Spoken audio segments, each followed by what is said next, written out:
Lullaby Course, number 15, A Course in Miracles, Original Edition, Chapter 6, Section 5, Letter A, to have, give all to all.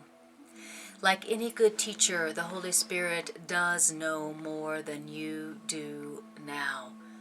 But Holy Spirit teaches only to make you equal with Him. This is because you had already taught wrongly, having believed what was not true. What you taught wrongly, having believed what was not true, was you did not believe in your own perfection. You did not believe in your own perfection. Could God teach you that you had made a split mind when God knows your mind only as whole? What God does know is that His communication channels are not open to Him, so that God cannot impart His joy and know that His children are wholly joyous. This is an ongoing process, not in time, but in eternity. God's extending outward, though not His completeness, is blocked when the family of God does not communicate with God as one. And so God thought, my children sleep and must be awakened. And how can you waken children better and more kindly than by a gentle voice that will not frighten them, but will merely remind them that the night is over and the light has come?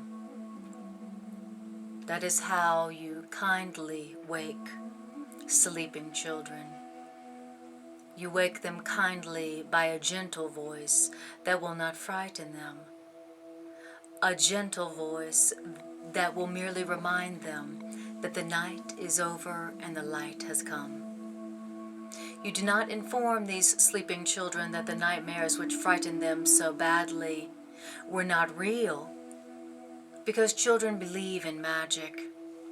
You merely reassure them that they are safe now. Then you train these children to recognize the difference between sleeping and waking, so that the children themselves, will understand that they need not be afraid of their dreams. And then when bad dreams come, the children will call on the light themselves to dispel them.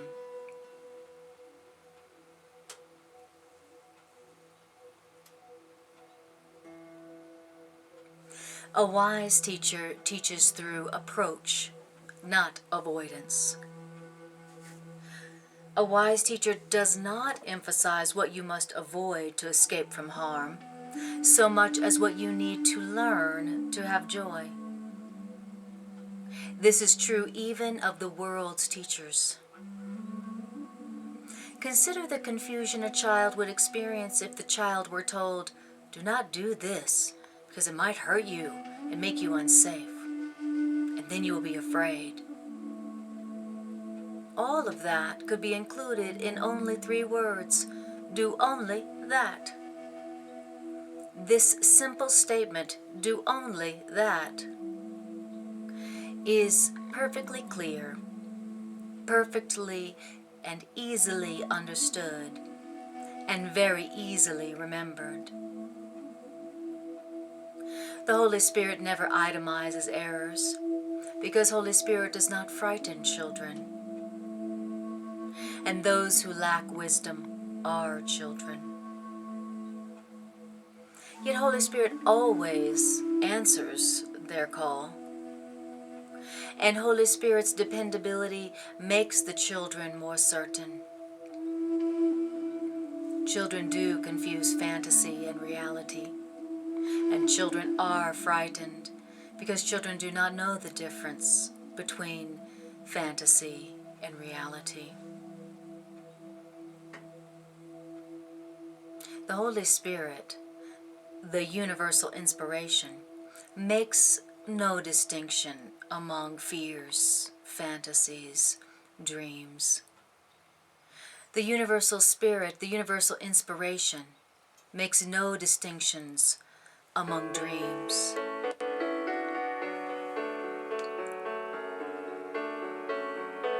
The spirit of truth merely shines the dreams away. The light of the spirit of truth, Holy Spirit. Holy Spirit's light is always the call to awake. Whatever you have been dreaming, it's just the call to awake. Nothing lasting lies in dreams. And the Holy Spirit, shining with the light from God Himself, speaks only for what lasts forever. And when your body and your ego and your dreams are gone, you will know that you will last forever. Many think that your body and your ego and your dreams being gone is accomplished through death. But nothing is accomplished through death, because death is nothing. Everything is accomplished through life. And life is of the mind, and life is in the mind. The body neither lives nor dies, because the body cannot contain you who are life. If we share the same mind, then you can overcome death because I did. Death is an attempt to resolve conflict by not willing at all or not deciding at all. Like any other impossible situation which the ego attempts, death will not work. God did not make the body because the body is destructible and therefore not of the kingdom. The body is the symbol of what you think you are. The body is clearly a separation device, and that's why the body does not exist. The Holy Spirit, as always, takes what you have made and translates it into a learning device for you. Again, as always, the Spirit of Truth reinterprets what your ego uses as an argument for separation into a demonstration against separation.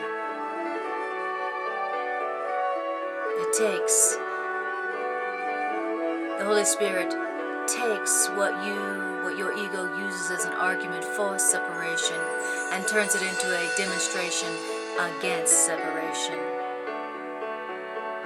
If the mind can heal the body, but the body cannot heal the mind, then the mind must be stronger. And every miracle demonstrates that the mind must be stronger than the body. Every miracle demonstrates that the mind must be stronger than the body.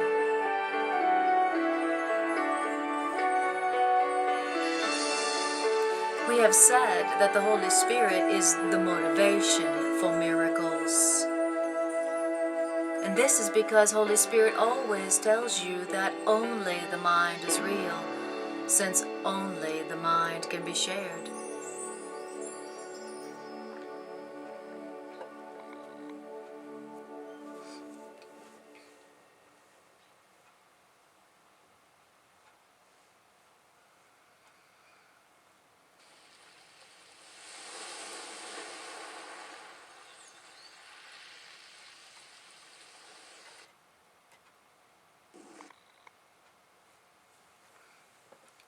The body is separate, and therefore the body cannot be part of you. To be of one mind is meaningful, but to be of one body is meaningless. By the laws of mind, then, the body is meaningless. To the Holy Spirit, there is no order of difficulty in miracles. And this is familiar enough to you by now, but it hasn't yet become believable. Therefore, you don't understand it and cannot use it.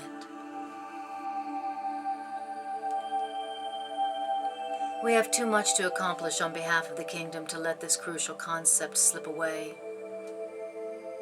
It is a real foundation stone of the thought system I teach and want you to teach. You cannot perform miracles without believing that there's no order of difficulty in miracles,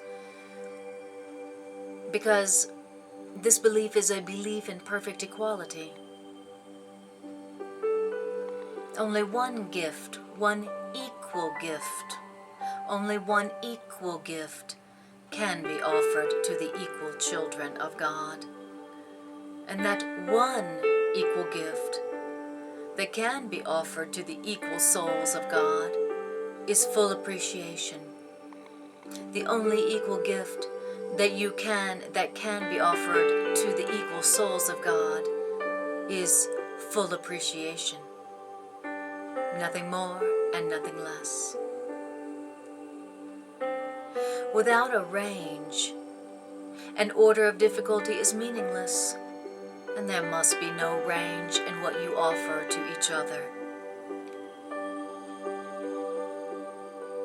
The Holy Spirit, who leads to God, translates communication into being, just as Holy Spirit ultimately translates perception into knowledge.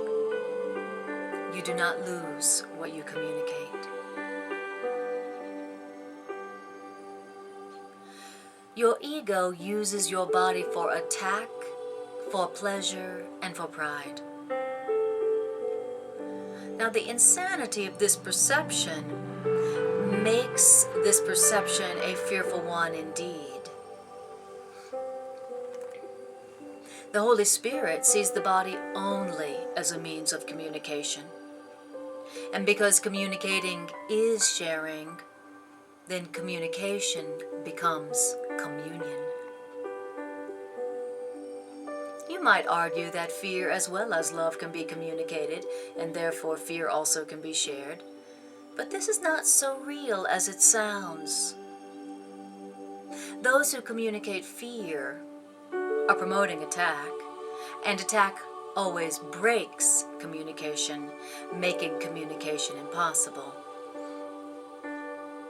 So communication really can't be shared.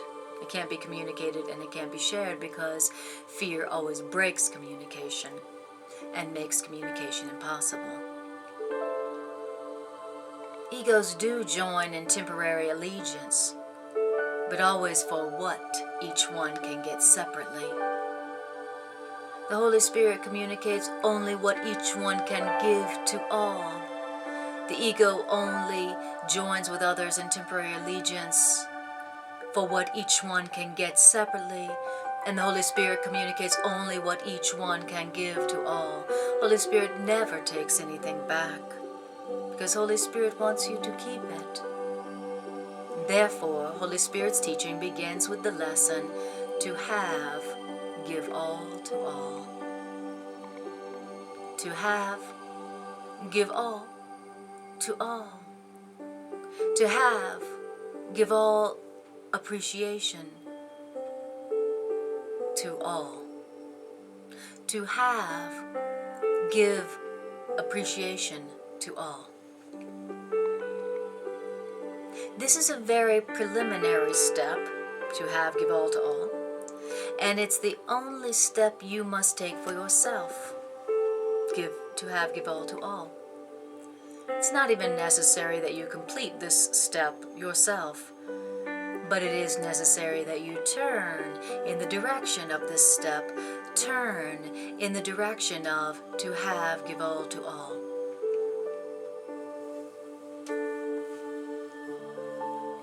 Having chosen to go that way, to have by giving all to all. You place yourself in charge of the journey, where you and only you must remain. This step of turning in the direction of give all to all appears to exacerbate your conflict rather than resolve your conflict, because it's just the beginning step in reversing your perception and turning your perception right side up.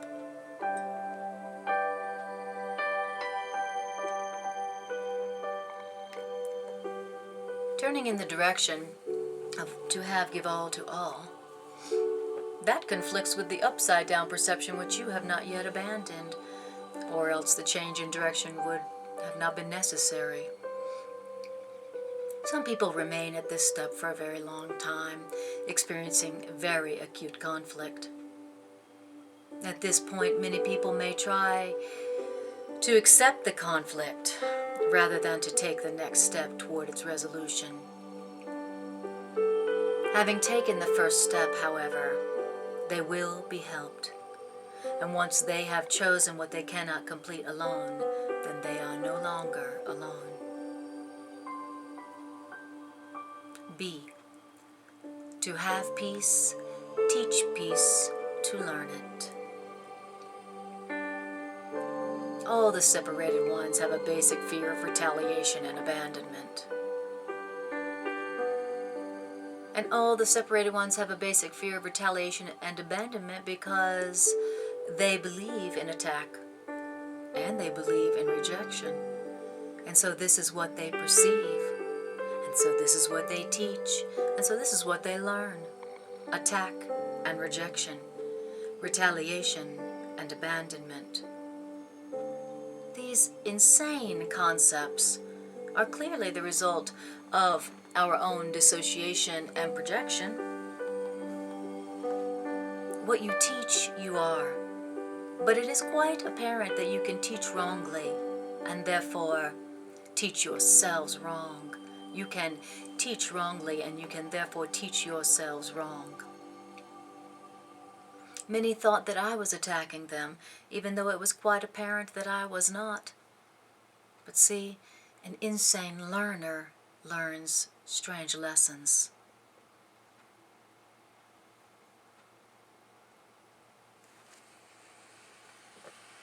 What you must understand is that when you don't share a thought system, you are weakening a thought system. And those who believe in that thought system therefore perceive you not sharing their thought system as an attack on them. When you don't share someone's thought system, you are weakening their thought system. And those who believe in their thought system see you not sharing their thought system as an attack on them. And this is because everyone identifies himself with his thought system. And every thought system centers on what you believe you are. Everybody identifies with their thought system. And everybody's thought system centers on what they believe they are. And so when you don't share someone's belief system, they perceive it as an attack on them.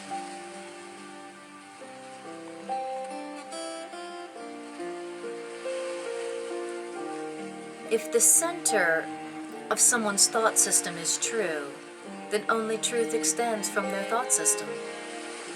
But if a lie is at the center of someone's thought system, then only deception proceeds from their thought system.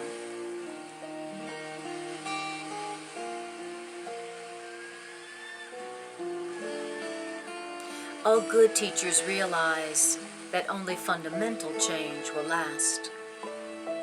But good teachers don't begin at the level of fundamental change. Strengthening motivation for change is the first and foremost goal of all good teachers. Strengthening motivation for change is also the last and final goal of all good teachers. Increasing motivation for change in the learner is all that a teacher need do to guarantee change. Increasing motivation for change in the learner is all that the teacher need do to guarantee change. And this is because a change in motivation is a change of mind, and a change of mind will inevitably produce fundamental change because the mind is fundamental. The first step in the reversal or undoing process, then, is the undoing of the getting concept. Accordingly, the Holy Spirit's first lesson was to have give all to all, because the first step in the reversal or the undoing process is the undoing of the getting concept. That's why the Holy Spirit's first lesson was to have give all to all. And we said that this is apt to increase conflict temporarily, and we can clarify this still further now. The undoing of the getting concept is apt to increase conflict temporarily. And let's clarify that a little bit more now. At this point, the equality of having and being isn't yet perceived. Until the equality of having and being is perceived, then having appears to be the opposite of being. Therefore, the first lesson seems to contain a contradiction, since that lesson is being learned by a conflicted learner, a conflicted mind. Having a conflicted mind means having conflicting motivation. And when you have a conflicted mind, because you have conflicted motivation or conflicting motivation, you can't learn that lesson consistently. What lesson? That having and being are equal. That is the undoing of the getting concept.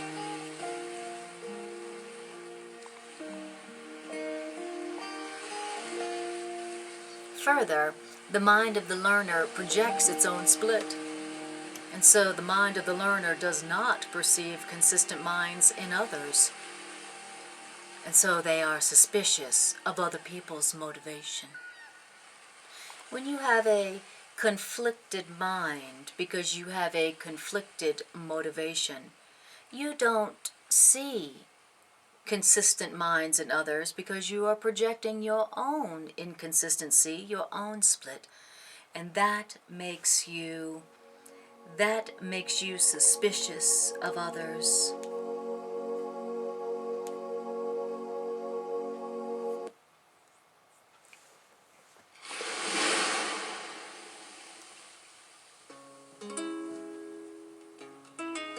And you being suspicious of other people's motivation because your own mind is split and inconsistent. That's the real reason why, in many respects, the first lesson is the hardest to learn. See, still strongly aware of the ego in yourself and responding primarily to the ego in others, you are being taught to react to both your ego and their ego as if what you do believe is not true. That's why the first lesson is the hardest to learn. It's because even though you're strongly aware of the ego in yourself and you're primarily responding to the ego in others, you're being taught to react to both your ego and theirs as if what you both believe is not true. Upside down as always. Upside down as always. The ego sees the first lesson, to have, give all to all, as insane. In fact, seeing the first lesson, to have, give all to all, as insane is the ego's only alternative here, since the other alternative, which would be much less acceptable to the ego, would obviously be that the ego is insane. The ego's got to see that first lesson as insane, or else it would have to see itself as insane, and that's totally unacceptable to the ego.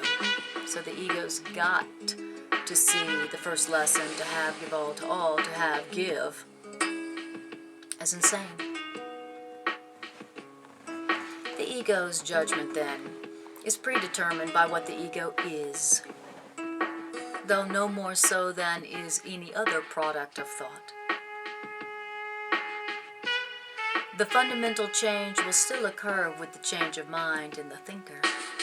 The fundamental change will still occur with the change of mind in the thinker. The fundamental change will still occur with the change of mind in the thinker. The fundamental change will still occur with the change of mind in the thinker. Meanwhile, the increasing clarity of the Holy Spirit's voice makes it impossible for the learner not to listen. For a time, then, the learner is receiving conflicting messages and accepting both conflicting messages. And this is the classic, quote, double bind in communication. Receiving conflicting messages and accepting both conflicting messages.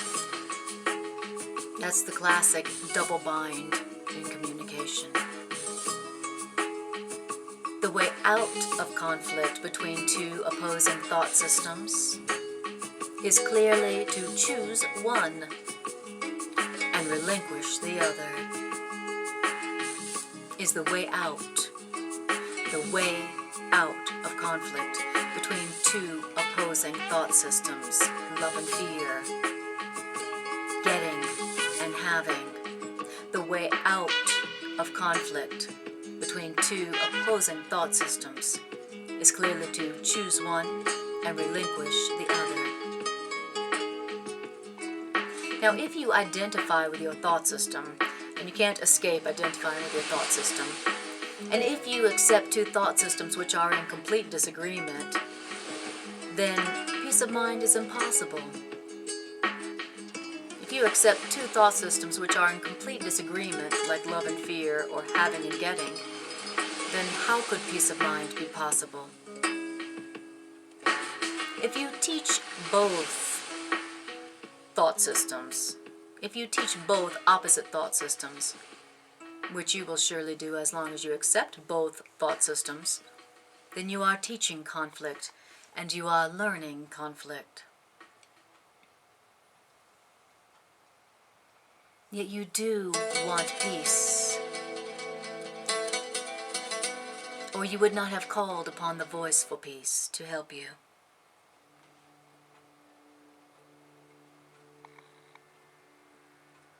You do want peace,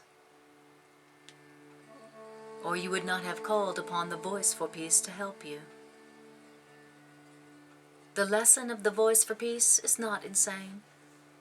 Your conflict is. There can be no conflict between sanity and insanity, and that's because only one is true, and therefore only one is real.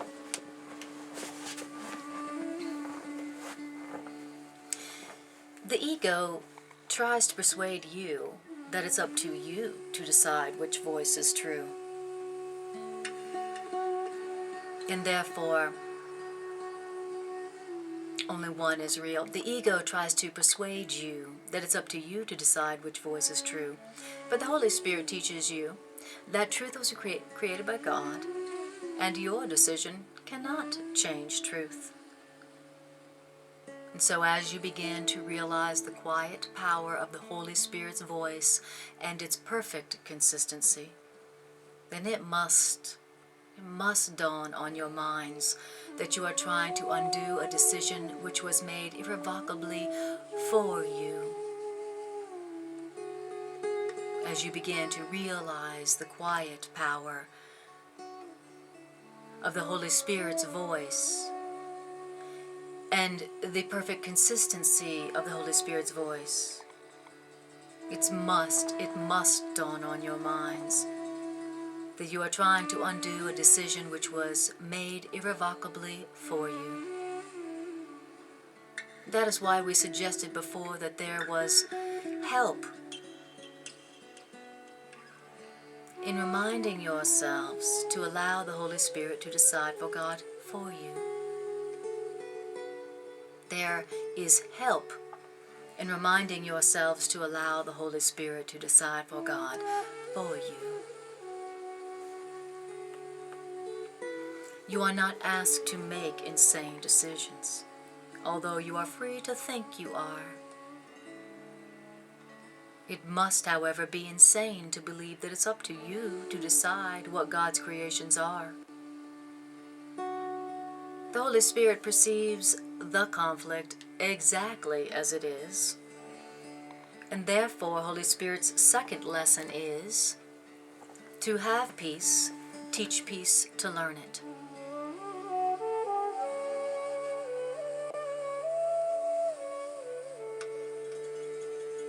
To have peace, teach peace to learn it is still a preliminary step, since having and being are still not equated. This step, to have peace, teach peace to learn it, is, however, more advanced than the first step, which is really only a thought reversal. The second step is a positive affirmation of what you do want. This then is a step in the direction out of conflict, since it means that alternatives have been considered and one has been chosen as more desirable. So to give all to all is just the reversal where you've turned around. And then the second step,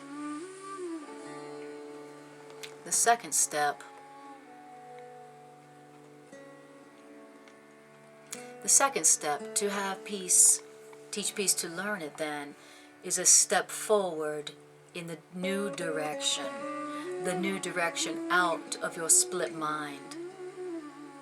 Because when you have accepted to have peace, teach peace to learn it, it means that you've considered the two alternatives and one of them has been chosen as more desirable. Nevertheless, the evaluation more desirable still implies that the desirable has degrees. And that's why, even though this step is essential for the ultimate decision, this step is clearly not the final step. But it is clear at this point that the lack of order of difficulties in miracles has not yet been accepted, because nothing is difficult that is wholly desired. Nothing is difficult that is wholly desired.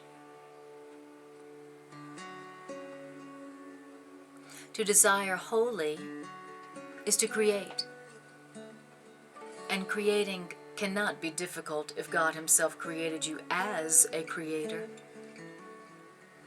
The second step, then, is still perceptual, although it is a giant step toward the unified perception which parallels God's knowing.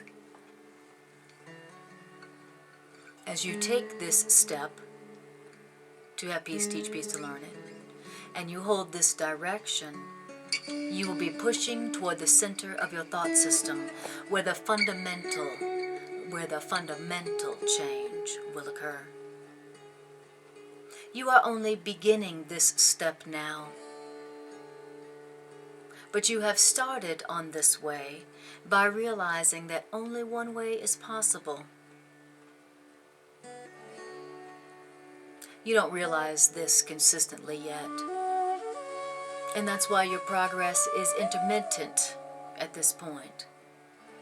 But the second step is easier than the first step because the second step does follow the first step.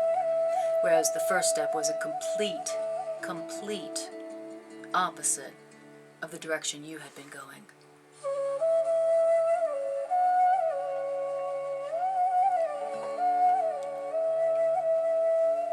The very fact that you have accepted that is a demonstration of your growing awareness that the Holy Spirit will lead you on. Your growing awareness that the Holy Spirit will lead you on. And the third lesson of the Holy Spirit is be vigilant only for God and His kingdom. Be vigilant only for God and God's reality.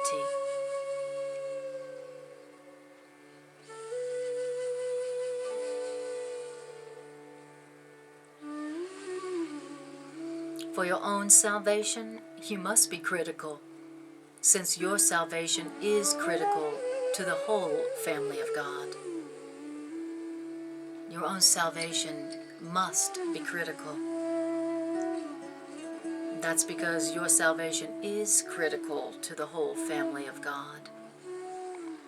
We said before that the Holy Spirit is evaluative and must be.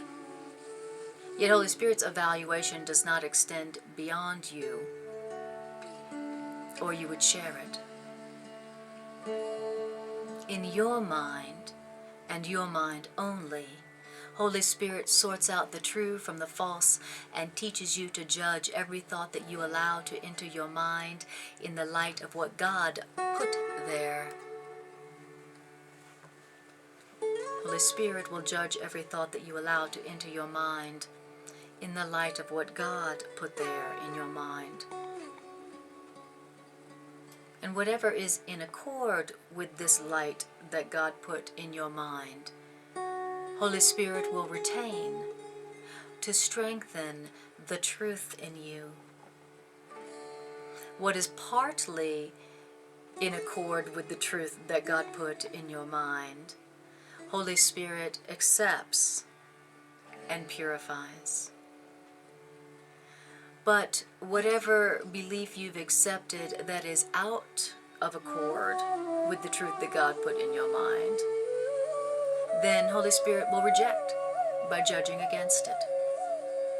This is how Holy Spirit keeps reality perfectly consistent and perfectly united. And this is how Holy Spirit keeps you perfectly consistent, which means perfectly united with having one mind instead of a split mind.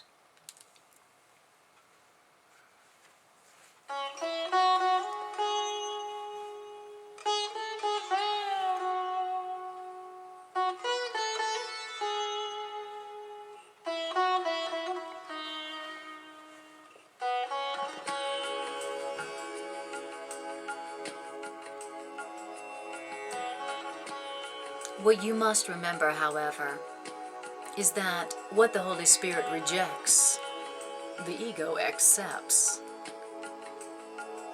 This is because ego and Holy Spirit are in fundamental disagreement about everything. Because ego and the Holy Spirit are in fundamental disagreement about what you are.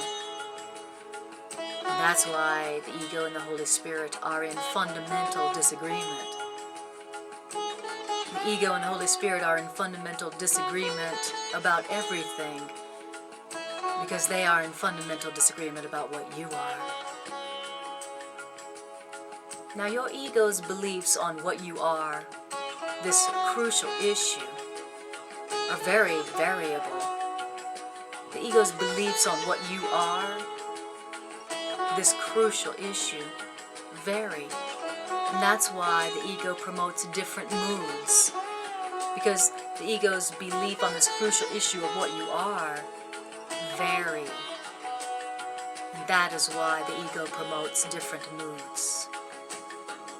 Now, the Holy Spirit never varies on this point of what you are. And so, the one mood that Holy Spirit engenders is joy.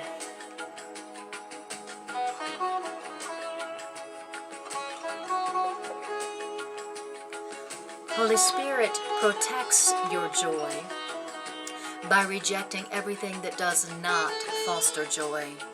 And so Holy Spirit alone can keep you wholly joyous.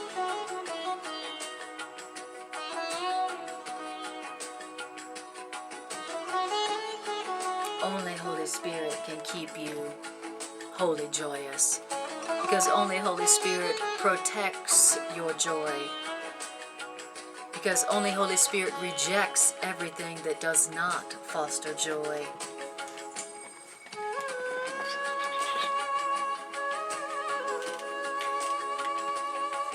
The Holy Spirit does not teach your mind to be critical of other minds, because Holy Spirit doesn't want you to teach errors and to learn errors yourself. And that's why Holy Spirit does not teach your mind to be critical of other minds. Holy Spirit would hardly be consistent if He allowed you to strengthen what you must learn to avoid.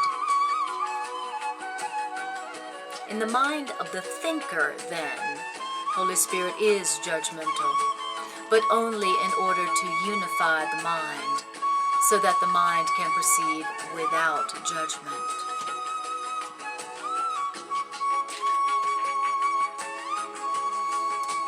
Your mind perceiving without judgment enables your mind to teach without judgment, and therefore to learn to be without judgment.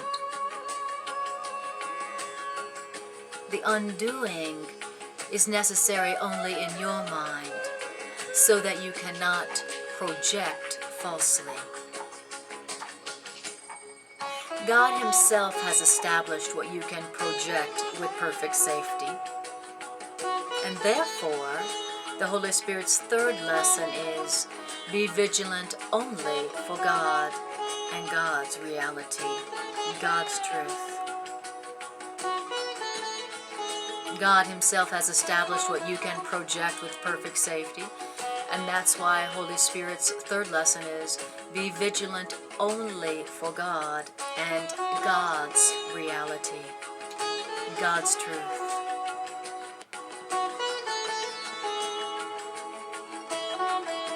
You being vigilant only for God and God's truth, this is a major step toward fundamental change. Yet it is still a lesson in thought reversal, since it implies that there is something you must be vigilant against. But it has advanced far from the first lesson, which was primarily just a reversal, and also from the second lesson, which was just essentially the identification of what is more desirable. But this step, the third step, be vigilant only for God and God's truth, that follows from the second, just like the second follows from the first. And this step emphasizes the dichotomy between the desirable and the undesirable. It therefore makes the ultimate choice inevitable.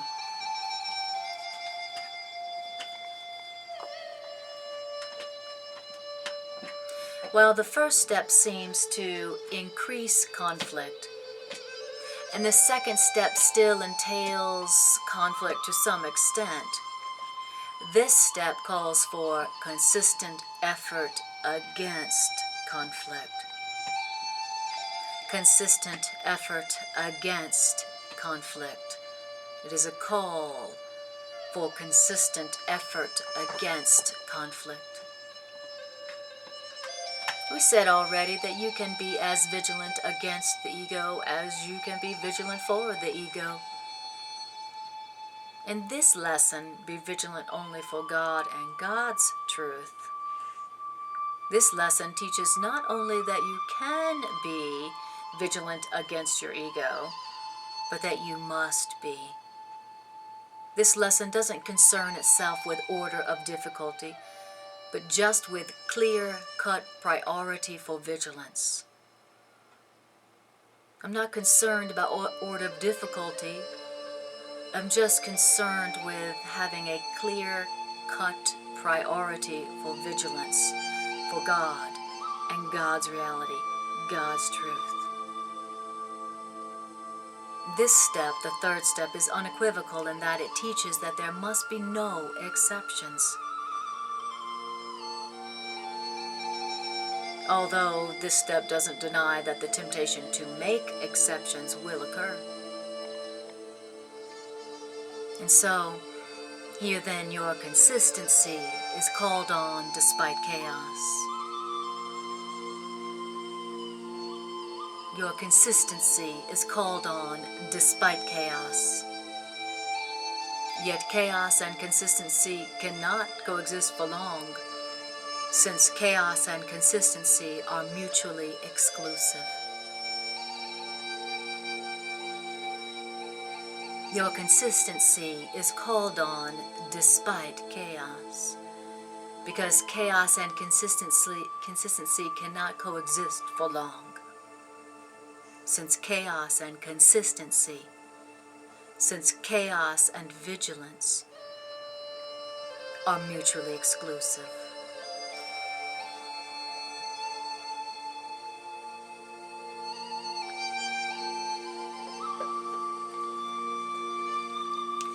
As long as you must be vigilant against anything, however, you are not recognizing this mutual exclusiveness.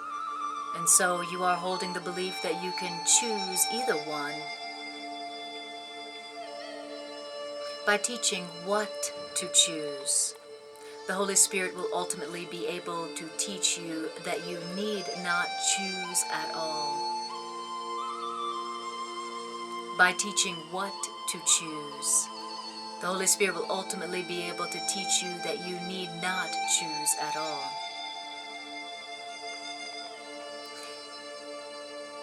Learning that you need not choose at all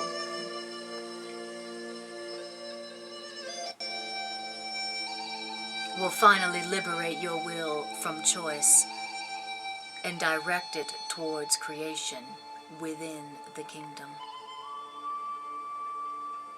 Choosing through the Holy Spirit will lead you to reality,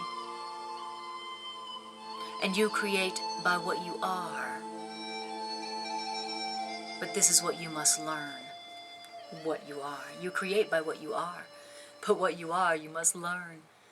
And the way to learn what you are is inherent in the third step, which brings together the lessons implied in the other lessons and goes beyond the other lessons toward real integration.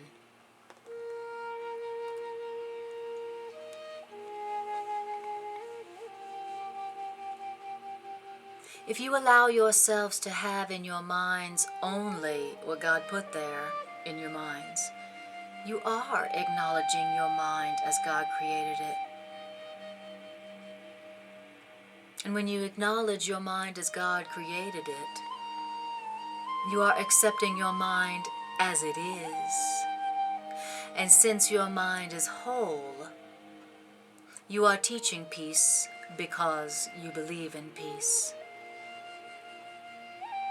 Now the final step will be taken for you by God. But by the third step, the Holy Spirit has prepared you for God.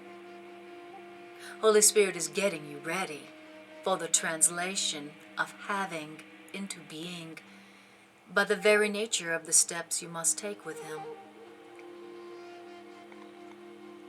First you learn that having rests on giving, not on getting. And next you learn that what you teach, and next you learn that you learn what you teach, and that you want to learn peace. And this is the condition for identifying with reality, since it is the condition of reality. You have believed that you are outside of reality and have therefore excluded yourself from reality or God's creation in your belief. You've excluded yourself from reality. You've excluded yourself from God's universe in your belief. And so it's therefore essential to teach you that you must be included in God's reality, in God's universe, and that the belief that you are not included in God's reality, God's world, God's universe, that's the only thing that you must exclude.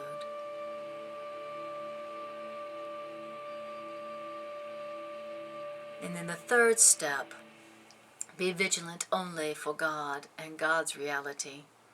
Be vigilant for God, only for God and God's world, the kingdom. That step is one of protection for your minds, because the third step of vigilance only for God and God's reality, that allows you to identify only with the center, where God placed the altar to Himself.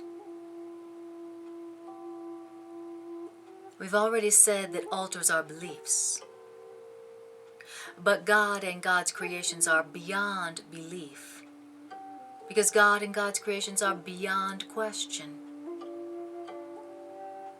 The voice for God speaks only for belief beyond question, which is the preparation for being without question. As long as belief in God and God's reality is assailed by any doubts in your minds, then God's perfect accomplishment is not apparent to you.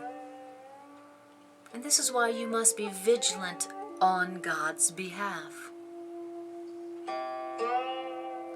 It's because the ego speaks against God's creation, and therefore the ego does engender doubt. You got to be vigilant on God's behalf because your ego is speaking against God's creation, and that's how your ego does engender doubt. You cannot go beyond belief until you believe fully. Transfer, which is extension, is a measure of learning because it is its measurable result. Extension is the measurable result of transfer of learning. Transfer, what transfer? Going beyond belief by believing fully. This, however, does not mean that what it transfers to is measurable.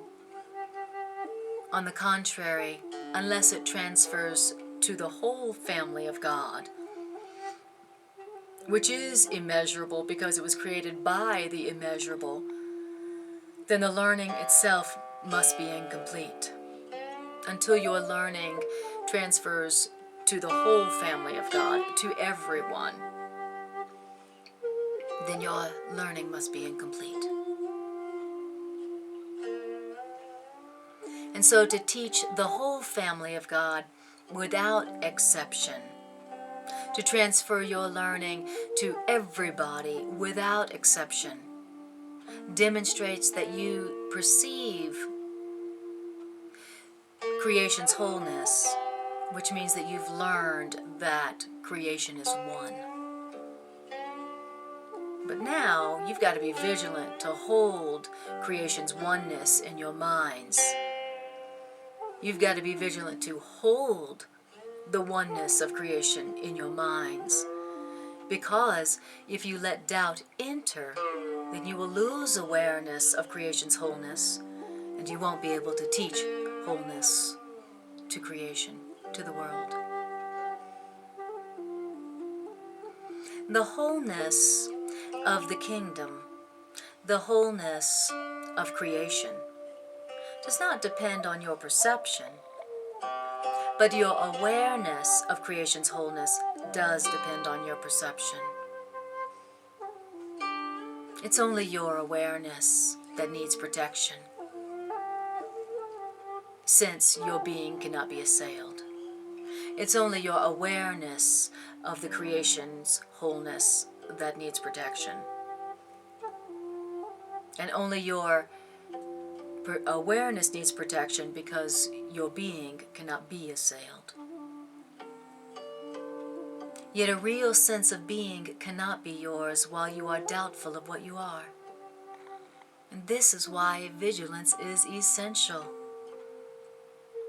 Vigilance means doubts about being must not enter your mind. Because if doubts about being enter your mind, you cannot know that you are what you are. You cannot know what you are with certainty. Certainty of God. Certainty is of God and for you. Certainty of what you are is of God and for you. And this is why vigilance is essential. A real sense of being cannot be yours while you are doubtful of what you are, while you are questioning what you are. And so doubts about being and questions about being must not enter your mind, or you cannot know what you are with certainty. Certainty is of God for you. Vigilance is not necessary for truth, but vigilance is necessary against the ego and its beliefs.